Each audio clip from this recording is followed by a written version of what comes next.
Bendiciones, mis amados, qué bueno volverles a ver. Bueno, estamos en el 09. Acabamos de pasar el 08. Y esta es la primera serie de este año. Vamos a estar hablando algo muy importante que tiene que ver mucho con los tiempos. Porque en el momento en que estamos viviendo es muy importante la interpretación profética y apostólica para la iglesia. Ya la iglesia tiene que estar harta, cansada, aburrida de que por años y por años y por años les estén contando las mismas historias de una manera, de otra forma. Pero la iglesia como cuerpo, se están yendo trillones y trillones de personas con el Señor sin una experiencia viva y real, explosiva de la potencia y de la gloria de Dios. Y somos nosotros los ministros, los responsables, los atalayas de Dios, las trompetas de Dios, para que en este tiempo dejemos las historias y las utilicemos solo como palanca para nosotros movernos a las siguientes páginas de los Hechos de los Apóstoles. Porque los Hechos de los Apóstoles los tenemos que escribir tú y yo hoy. Podemos hacer un recorderis de lo que Dios hizo con los hombres, cómo lo hizo, cómo los utilizó, cómo los encauzó. Pero eso no debe de ser el fundamento principal de nuestra enseñanza. Aunque tenemos que edificar en base a los apóstoles y los profetas, eso no quiere decir que la vida del profeta y del apóstol sea el ladrillo con el que tengamos que edificar nuestra casa. Nuestra casa tenemos que edificarla con nuestros propios ladrillos, que son las experiencias, las vivencias, aquella vida diaria y continua, permanente de lo sobrenatural de Dios en la vida de nosotros como iglesia. En pocas palabras, si el 08 fue considerado como el nuevo comienzo, y al hablar de nuevo comienzo estamos hablando que empezamos algo que parecía bueno, pero no fue bueno, y hubo que volver a empezar. Y ese nuevo comienzo significa que en esta oportunidad ya nosotros íbamos a hacerlo conforme el propósito de Dios. ¿Y por qué te enumero esto? Por una sola causa.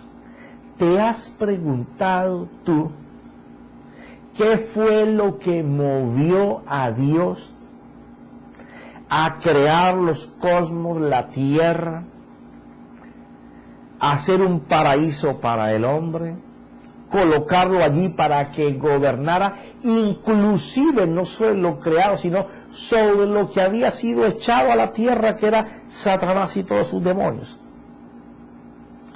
¿Y cuál sería el anhelo, el deseo de Dios en su corazón para nosotros? Que hizo todo un plan, una estrategia donde se incluyó Él mismo viniendo a la tierra para morir por las faltas y los pecados que nosotros cometiéramos. Y aún pudiendo no haber ido a la cruz, decidió hacer eso del sacrificio por nosotros. ¿Qué es lo que le apasiona a Dios en su corazón? Que fue a la cruz con gozo por ver el plan mío y tuyo que está en sus manos para que lo realicemos. Y si esa es la estrategia de Dios y la visión de Dios y la carrera de Dios, el cual preparó de antemano, a pesar de todo su sufrimiento, esos momentos, esos instantes, ese rescate, es porque hay un anhelo muy profundo de algo que Él sabe que tú y yo podemos hacer, pero que no hemos hecho. De tal manera es ese anhelo y ese plan de Dios para ti y para mí, que se hizo como nosotros, para que nosotros en Él tengamos el camino abierto para ir a su corazón, en Jesús y en su Espíritu, para conocer el deseo de Dios para ti y para mí. Y una de las cosas importantes en ese conocer es que tenemos que entender que las promesas de la Biblia son promesas en Él sí, que quiere decir que las va a hacer.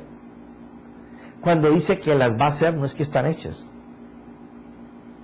Entonces la iglesia ha estado viviendo bajo lo que Dios va a hacer. Y esta serie nos va a enseñar a vivir bajo lo que ya Dios hizo. Porque si Él dijo que ya todo lo vio bueno, estuvo en el alfa y fue al omega, vio tu principio, vio tu final y te preparó todo, quiere decir que ya hay algo que ya Él hizo. Él dio a conocer lo que iba a hacer bajo promesas y hizo un pacto en ellas. Pero cuando Jesucristo llega y deja toda su gloria para venir a darnos a conocer el anhelo del corazón del Padre a nosotros, ya ahí tú no tienes promesas. Tienes un cheque en blanco para llenarlo con la necesidad que tú tengas, porque es tu herencia, es la parte tuya y mía que Jesucristo ganó. Entonces, en esta serie vamos a estar dividiendo, haciendo un merismo, cortando el tiempo en que la iglesia está viviendo, en que gracias al sacrificio de nuestro Señor Jesucristo y a que Él ganó como garantía para nosotros el Espíritu de Dios, que es el que nos va a enseñar a través de Él cuál es el anhelo ardiente del corazón de Dios que preparó para tu vida y para mi vida, antes inclusive de que el mundo fuera mundo. Cuando nosotros conocemos eso, conocemos el deseo y el anhelo de Dios, ya nuestro mundo se cambia, se hace diferente. Porque conocer la excelencia de la bendición de Dios es mayor que la vida que cualquiera se pueda dar. Entonces ya estaremos viviendo en la herencia que ganó Jesús cuando murió, porque dice la Escritura que era necesario para que hubiera herencia y poder reclamarla, que el dueño de la herencia muriera, y ya murió y ya resucitó. O sea que hay una parte que es en donde la iglesia tiene que moverse en este momento. ¿Qué es lo que el mundo ha estado deseando por años? Ver el resplandor de la iglesia.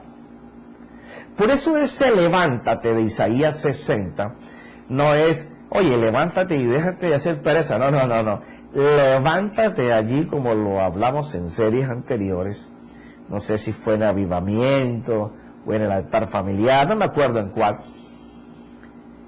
Significa levántate, pero con autoridad, con determinación, es la palabra que Dios expresa, para que comiences a hacer lo que nunca has hecho.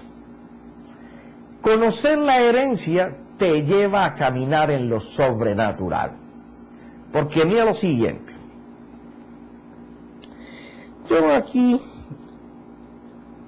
saqué un pequeño concepto.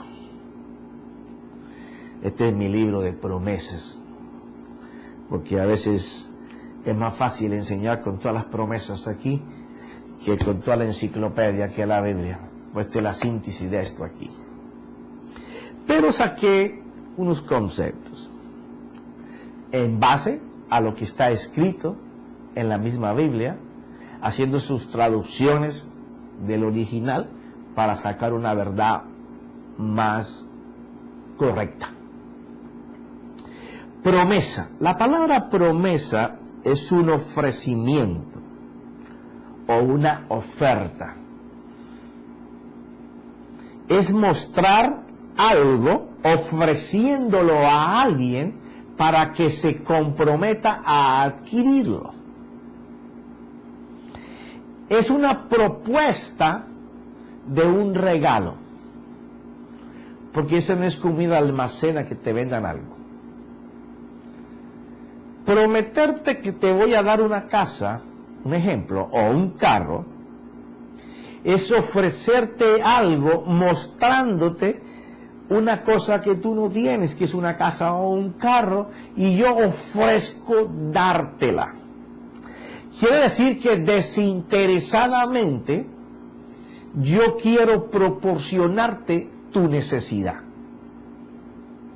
Ahí comienza una promesa, que es lo que anuncia o señala el camino para llegar al destino y lo garantiza si obedeces.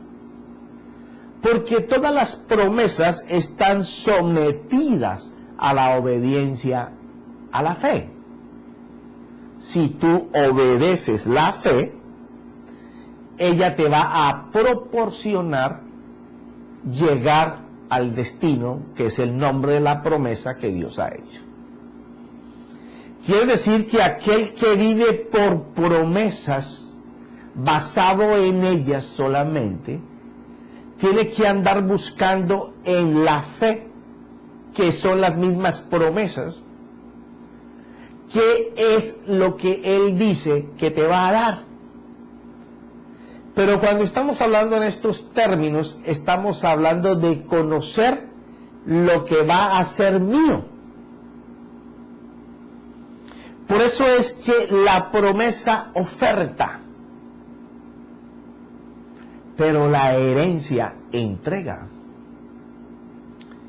Cuando una persona se muere y ya hay un testamento hecho, antes de que se muera, los herederos saben que cuando el viejo se muera o la vieja se muera, que me imagino que habrán muchos orando para que se mueran, para que no sigan trabajando y poder coger lo que el viejo o la vieja hizo en 40 años. Yo sé que es un chistecito verde, pero así sucede a veces. Pero el ejemplo nos lleva a que hay que esperar que la persona se muera para que lo que Él nos ha prometido de boca, y que posiblemente lo hemos visto en el testamento escrito,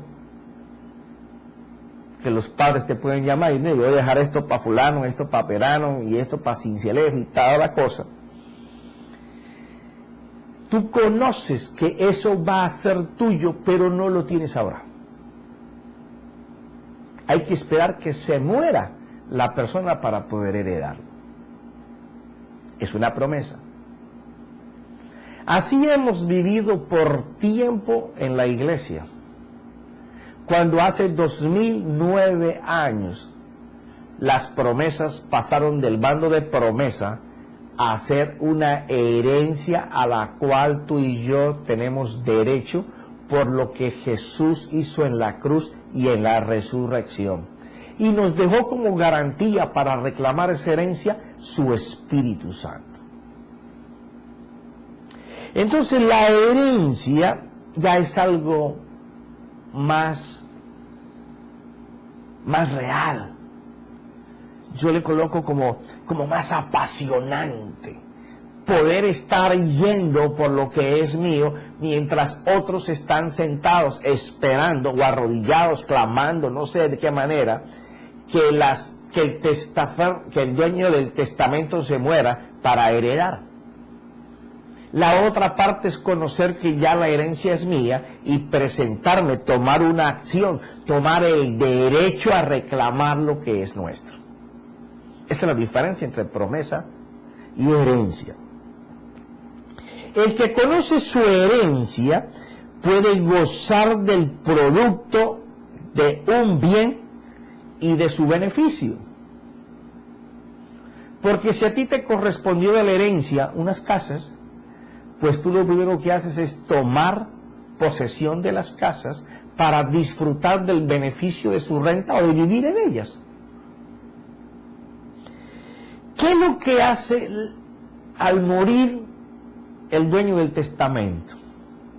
Bueno, él al morir y estar el documento firmado por él y notarizado y autenticado, como tú le quieras decir, válido para reclamar, que fue lo que sucedió cuando Jesús resucitó. Se hizo válido para reclamar ya. Quiere decir que Jesús nos transfirió, nos cedió el dominio de sus bienes, los cuales Él manifestó en vida, para poder nosotros ejercer sobre ellos control y tenerlos como patrimonio. Autoridad delegada para tener dominio, control y poder de lo que Jesús manifestó en vida.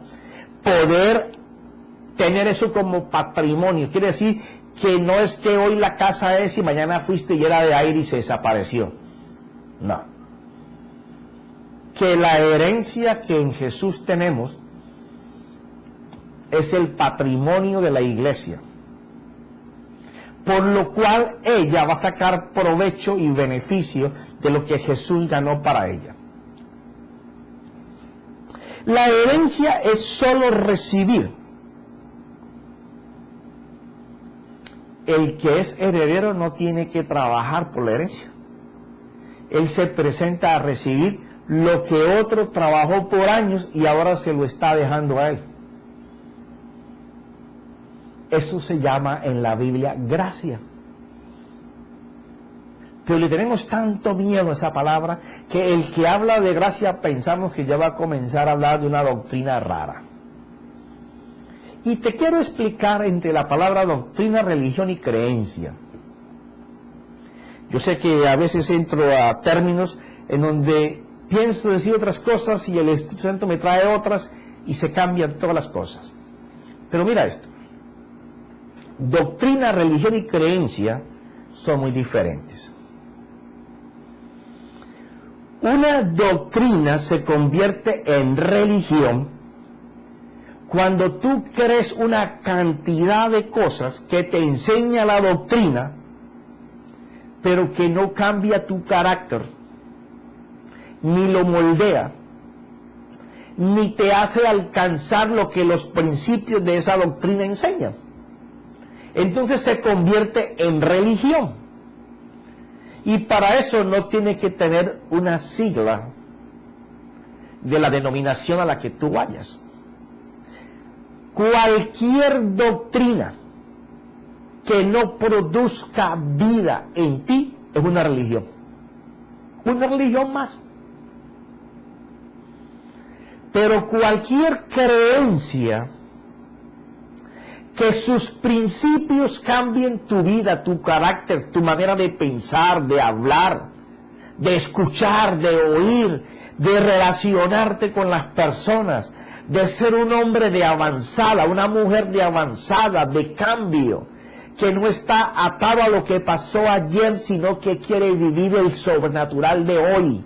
Sabe que hoy, si ayer fue un día pesado, hoy puede ser un día o más pesado en el que vas a aprender más de lo que aprendiste ayer, para que pasado mañana tengas un día con experiencia vivida, sabiendo que el principio es tan bueno que te va a sacar adelante. que tu manera de pensar cambie de tal manera, porque el panorama que tú tienes de lo que el principio te enseña hace que tus sentidos, tus sentimientos, tus emociones se enfoquen en algo que es un cambio, una realidad. No es algo inalcanzable, es algo que tú ves que se puede lograr. Entonces ya eso no se convierte en tradiciones, no se convierte en doctrinas que llevan a religión, en dogmas de hombres. No porque yo lo aprendí así, bueno, entonces porque lo aprendiste así y ves que no ha dado resultado a generaciones enteras, entonces tú lo sigues haciendo. Costumbres, hábitos, tradiciones, culturas. Dios no es nada de eso. Dios es el mismo al principio, en Jesús, hoy y mañana será igual. Él es sobrenatural.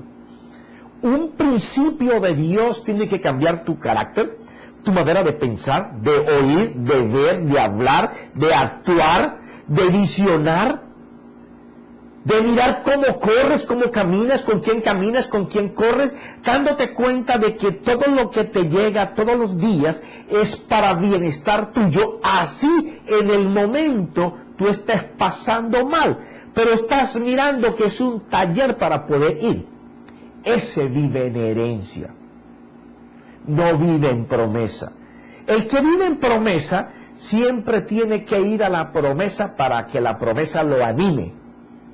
El que vive en herencia, ese se presenta a reclamarla, porque conoce lo que es, para dónde va, en qué ha creído. Ese no tiene religión, ese no tiene dogmas, ese no necesita la manipulación del hombre,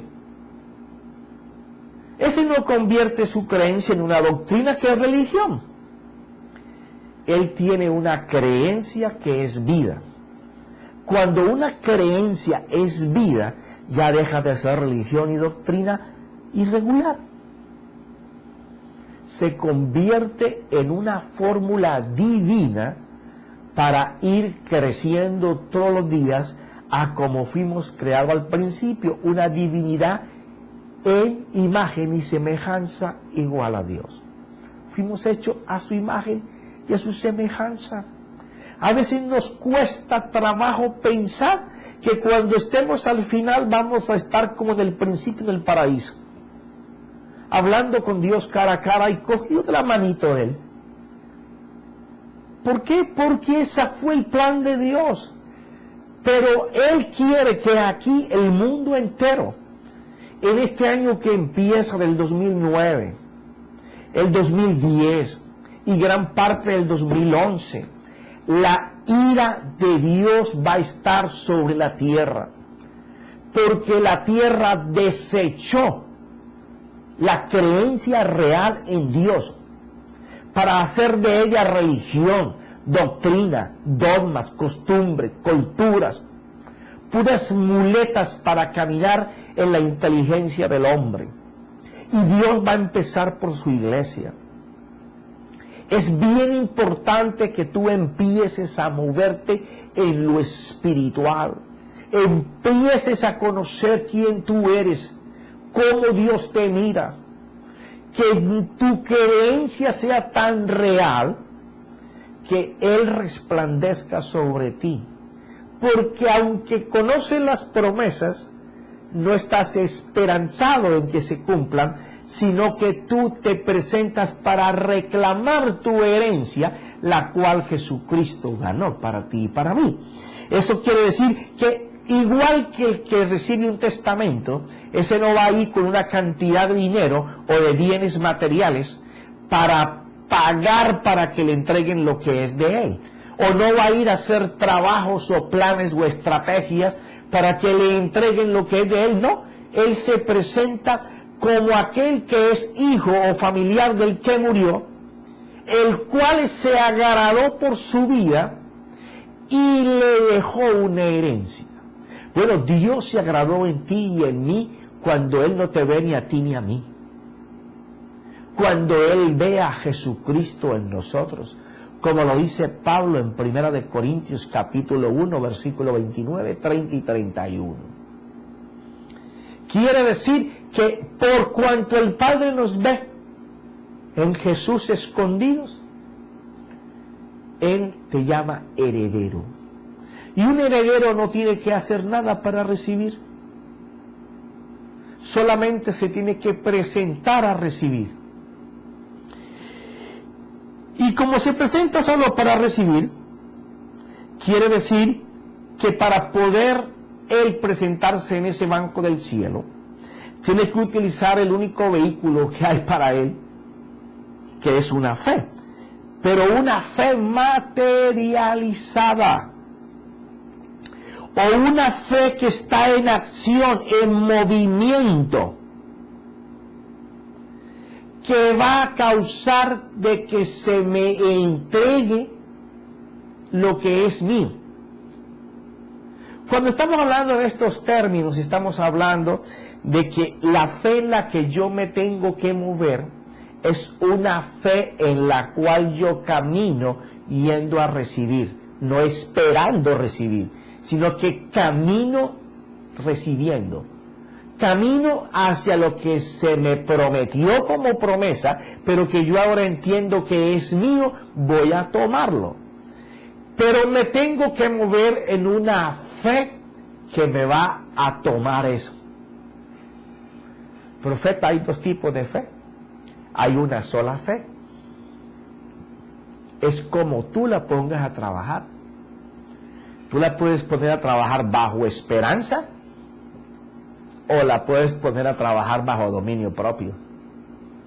Dominio propio es que yo me voy a posesionar de lo que Él ganó hace 2009 años para mí.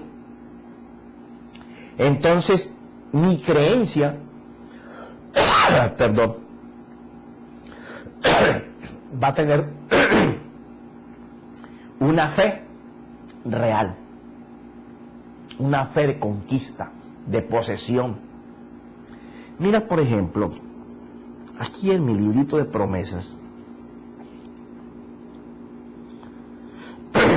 yo he separado algunos versículos. Y conoceréis la verdad, y la verdad os hará libres. Así que si el Hijo os libertare, seréis verdaderamente libres. Juan 8, 32 al 36. Esta es una síntesis. ¿Qué quiere decir esto? Que lo que tenemos es que conocer la verdad que Él colocó para nosotros. Estoy un poco acostipado.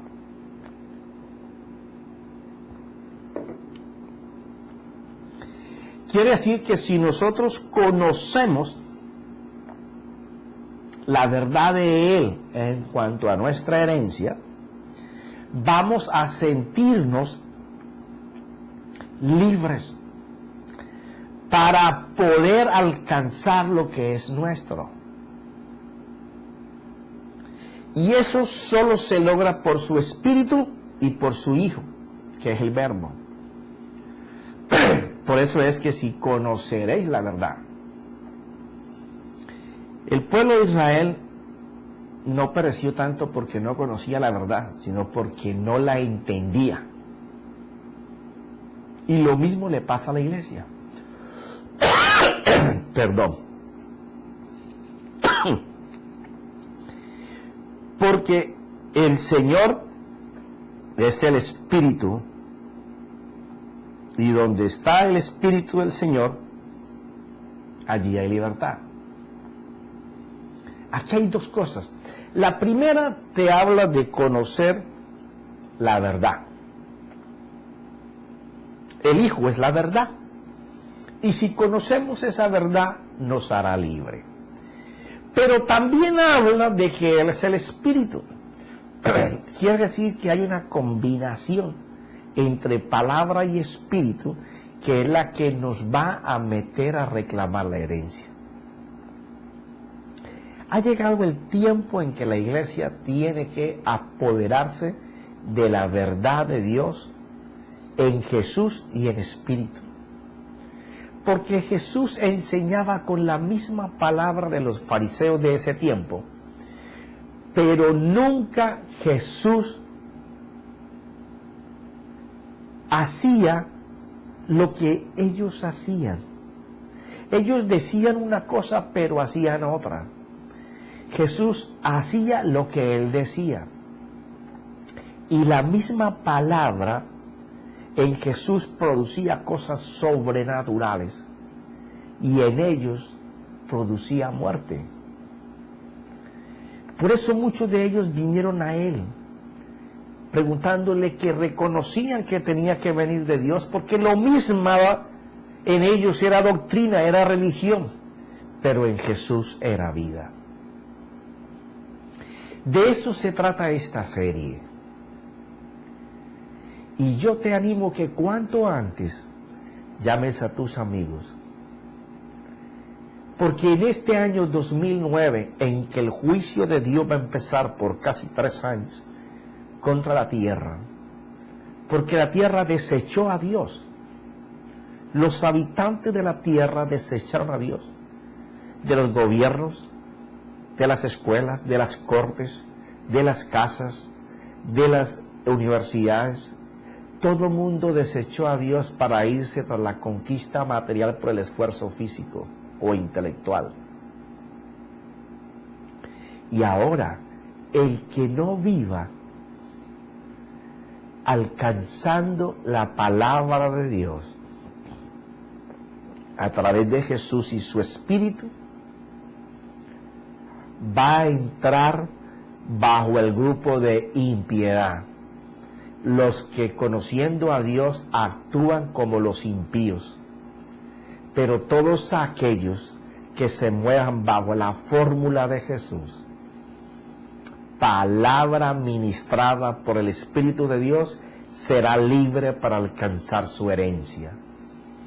Así que nos vemos en el próximo clip, en el nombre de Cristo Jesús. Amén y amén.